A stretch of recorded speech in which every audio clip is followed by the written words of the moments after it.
అనంతపురం జిల్లా గుంతకల్ కసాపురంలోని శ్రీ నెట్టికంటి ఆంజనేయ స్వామి క్షేత్రంలో రాజగోపురాల శిఖర ప్రతిష్ఠ మహోత్సవాలు ఘనంగా ప్రారంభమయ్యాయి.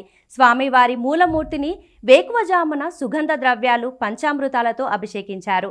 అనంతరం బంగారు, వెండి ఆభరణాలతో పాటు ప్రత్యేక పుష్పాలతో అలంకరించి భక్తులకు దర్శన భాగ్యం కల్పించారు. అంతకుముందు విశ్వక్సేన ఆరాధన, వాసుదేవ పుణ్యాహవాచనం, నరసింహ హోమం, 18 శిఖరాల కలశములకు పంచాంగ వ్యాసాపనం నిర్వహించారు. అనంత మహేష శివ సాంబ సదా శివ సాంబ సదా శివ సాంబ సదా శివ సాంబ శివ సాంబ సదా శివ సాంబ సదా శివ సాంబ సదా శివ సాంబ శివ